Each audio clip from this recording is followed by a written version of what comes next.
আমরা চলে আসছি রাবার বাগানে এবং আমরা একটু সামনে গিয়ে দাঁড়াবো। তো এটা হচ্ছে সন্তোষপুর রাবার বাগান মধুপুরে। তো এই হচ্ছে বাগান। এখানে আসলে শান্তির একটা জায়গা, কি বলবো, মানে অসাধারণ। আমরা এখনো গাড়িতে আছি, আমরা আরেকটু সামনে গিয়ে গাড়ি থেকে নামবো এবং নেমে তারপর আপনাদের দেখানোর চেষ্টা করব।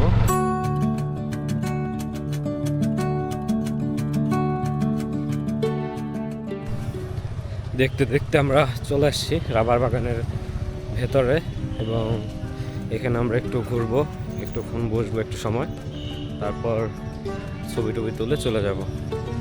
এবং জায়গাটা আসলে অনেক অনেক পিসফুল, সেইটা আমার চারপাশটা দেখলেই হয়তো বুঝতে পারবেন। আমি সামনের দিকটা একটু দেখাই আপনাদেরকে। তো সামনে একটু আপনারা দেখার চেষ্টা করেন, একদম পুরো চারপাশটা কত সুন্দর না? এখানে আমার ছোট ভাই ফোন দিতেছে। একদম অসাধারণ একটা ভিউ। এবং ওই সামনের দিকে ওইখানে সম্ভবত এই রাবার বাগানের ভিতরে হচ্ছে আনারস চাষ করা হচ্ছে ওইখানে। আর এখানে দেখেন, যারা রাবার বাগান সরাসরি একদম দেখেন নাই, সো তাদের জন্য এ হচ্ছে রাবার গাছ। এটা এরকম হয় রাবার গাছ দেখতে।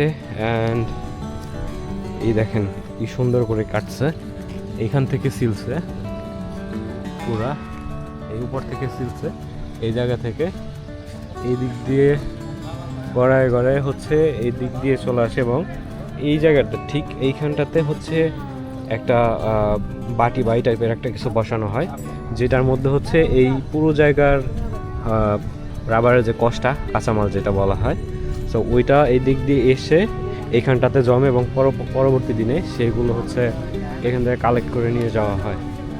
সো রাবার বাগানের যে সৌন্দর্যটা, এবং এটার আসলে অনেক বৈশিষ্ট্য আছে, যে রাবার বাগানের এইখান থেকে যে কাঁচামালগুলো সংগ্রহ করা হয়, তো সেইটা দিয়ে বেসিক্যালি হচ্ছে রাবারগুলো বানানো হয়। সো আপনারা যারা এই সৌন্দর্যটা উপভোগ করতে চান এবং দেখতে চান, তারা চলে আসতে পারেন এইদিকে। এবং এই পাশে ভেতরে এই পাশটাতে অনেক সুন্দর একটা জায়গা আছে, একটা মাঠের মতো, এবং পাশেই হচ্ছে আনারস চাষ করা হচ্ছে। সো এই হচ্ছে সেই জায়গা, সামনে